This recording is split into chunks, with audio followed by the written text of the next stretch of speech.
What's up, guys? Welcome back. We have an important video for you. We're not going to take a lot of your time, so we're going to get right into it. This girl reports on the Los Angeles Sheriff's Department gangs. For instance, the banditos coming out of the East Los Angeles division. So the sheriffs killed somebody out there, right? This kid witnessed it. Not too long after, they shoot this kid down. He survives.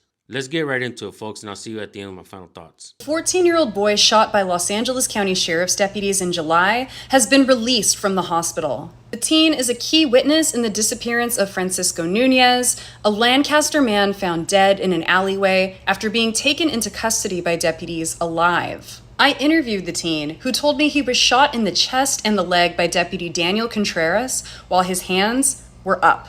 He told me the deputies took several minutes to give him aid and that they took his chain and his hat. The sheriff's department says he had a gun in his hand and will be presenting a case to the LA district attorney to charge the boy. The teen thinks he was targeted because he is a witness to his friend Francisco's death. He told me, quote, "They had to have recognized me. They didn't give me no chance. They just left me to die."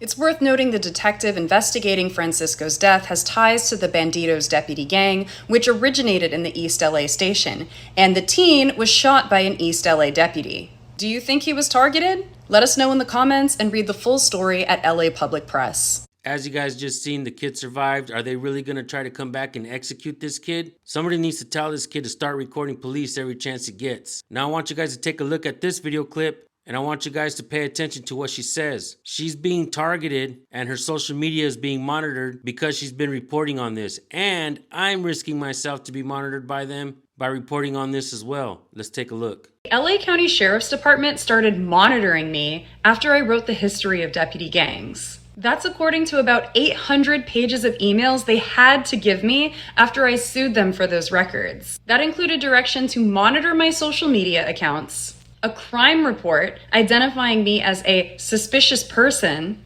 and my information being sent to the department unit responsible for monitoring license plates. This also wasn't limited to me. Several accounts that promoted my work online were also marked for monitoring. LASD created a 29-page dossier on at least one activist who promoted my work, which included he and his family and his roommates' social security numbers, home addresses, and personal phone numbers. The Sheriff's Department said in a statement that, quote, "We are not monitoring your social media accounts." But in that same statement, they also said that, quote, "In order for us to best serve our community, our employees read news articles and social media posts from various sources." They also just didn't respond to questions about the specifics of what is in these emails. I also want to mention that since I've reported on deputy gangs, I've received numerous death threats, like this one. Quick content warning, this threat is very explicit. I've always wondered if these were connected to the department, and these emails seem to suggest that it is. What do you think? Let me know in the comments and check out the full story on Los Angeles Public Press. All right, as you guys seen, the LA Sheriff's Department is crazy, psychotic.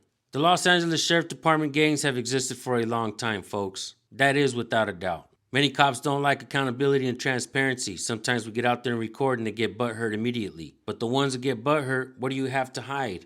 Cops have been doing dirty shit for the longest time, folks. It's about time that we the people hold them accountable. Unlike that show Cops on Fox, we're not just going to show when they do good. We're going to show the good and the bad. Cops have to use propaganda in order to garner support for them. You see, the people in these nice neighborhoods, they don't give a damn if the cops violate somebody's rights as long as they get them out of the neighborhood.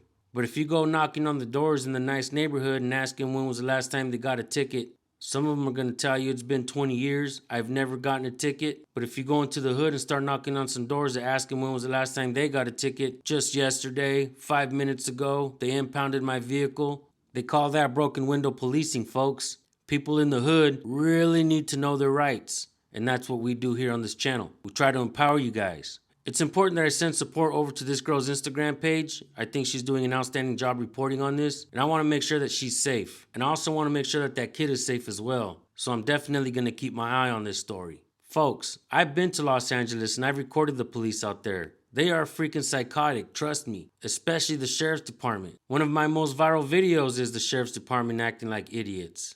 The dumbass was wrong and he still won't apologize whenever I see him. Yeah, that's right, Willison, I'm talking to you. Anyhow, with that being said, I want to thank you all for tuning in. Make sure you subscribe and hit the bell because we're going to be reporting on this in the future as well. All right, folks, thank you for tuning in. Always record the police. We'll see you on the next one. Peace.